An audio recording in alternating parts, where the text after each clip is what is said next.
What's up, brother? How are you? Good to see you, my friend. Good to see you. Hey, what have your people done? Your AI people with this fucking ChatGPT shit. This scares the fuck out of me. It's your people. What do you mean? Your AI people. Your wacky coders. What have you done? Yeah, it's super interesting. Fascinating. Language models, I don't know if you know what those are, but that's the general systems that underlie ChatGPT and GPT. They've been progressing over the past maybe 4 years aggressively. There's been a lot of development. GPT-1, GPT-2, GPT-3, GPT 3.5. And ChatGPT, there's a lot of interesting technical stuff that maybe we don't want to get into. Sure, let's get into it. Well, I'm fascinated by it. So ChatGPT is based on, fundamentally, on a 175 billion parameter neural network that is GPT-3. And the rest is what data is it trained on and how is it trained. So you already have like a brain, a giant neural network, and it's just trained in different ways. So GPT-3 came out about 2 years ago, and it was like impressive but dumb in a lot of ways. It was like you would expect as a human being for it to generate certain kinds of text, and it was like saying kind of dumb things that were off. And you're like, all right, this is really impressive, but it's not quite there. You can tell it's not intelligent. And what they did with GPT 3.5 is they started adding more and different kinds of data sets there. One of them, probably the smartest neural network currently, is Codex, which is fine-tuned for programming. Like it was trained on code, on programming code. And when you train on programming code, which ChatGPT is also, you're teaching it something like reasoning, because it's no longer information and knowledge from the internet. It's also reasoning. You can like logic. Even though you're looking at code, programming code is, you're looking at me like, what the fuck is he talking about? No, that's not what I'm looking at. I'm looking at you like, oh my God. But reasoning is in order to be able to stitch together sentences that make sense, you not only need to know the facts that underlie those sentences, you also have to be able to reason. Yeah. And we take it for granted as human beings that we can do some common sense reasoning. Like this war started at this date and ended at this date, therefore it means that like the start and the end has a meaning. There's a temporal consistency. There's a cause and effect. All of those things are inside programming code. By the way, a lot of stuff I'm saying we still don't understand. We're like intuiting why this works so well. Really? But these are the intuitions. Yeah, there's a lot of stuff that's not clear. So so GPT 3.5, which ChatGPT is likely based on. There's no paper yet, so we don't know exactly the details. But it was just trained on code and more data that's able to give it some reasoning. Then, this is really important, it was fine-tuned in a supervised way by human labeling. Small data set, but human labeling of here's what we would like this network to generate. Here's the stuff that makes sense. Here's the kind of dialogue that makes sense. Here's the kind of answers to questions that make sense. It's basically pointing this giant Titanic of a neural network into the right direction that aligns with the way human beings think and talk. So it's not just using the giant wisdom of Wikipedia and just, I can talk about what data sets it's trained on, but just basically the internet. It was pointed in the wrong direction. So this supervised labeling allows it to point in the right direction to when it says shit, you're like, holy shit, that's pretty smart. So that's the alignment. And then they did something really interesting is using reinforcement learning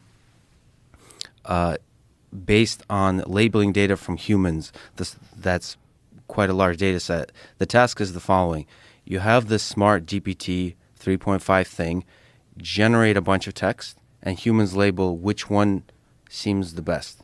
So ranking. Like you ask it a question. For example, you could do generate a joke in the style of Joe Rogan, right?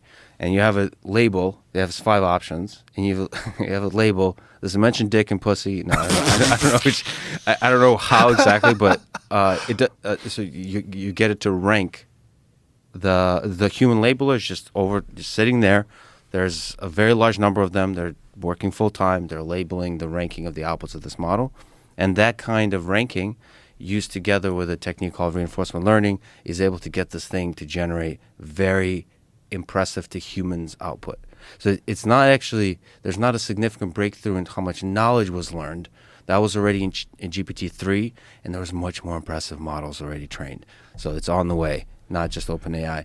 But this kind of fine-tuning, it's called, by human labelers plus reinforcement learning, you start to get like where students don't have to write essays anymore in high school. Yeah. Where you can style transfer, like I said, do a Louis C.K. joke in the style of Joe Rogan, or Joe Rogan joke in the style of Louis C.K. And it does an incredible job at those kinds of style transfers. It can more accurately query things about the different historical events, all that kind of stuff. Holy shit, man. The idea that you don't exactly know why it works the way it works, that's too close to human. That's too close to human thinking. Like, you know what this eerily is eerily similar to? The plot of Ex Machina. When he's talking about how he coded the brain. Do you remember that plot? That scene? That scene when he was... Yeah, no. The gentleman, what's the gentleman's name? The actor? That dude's badass. Really good actor. Oscar Isaac? Yeah. Isaac, yeah. Isaac? Great casting. Oscar Isaac.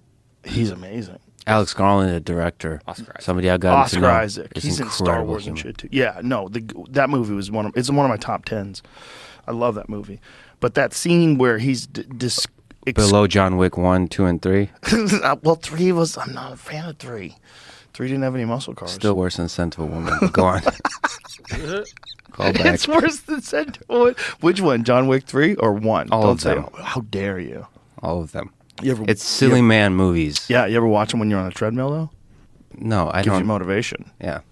It's constant action.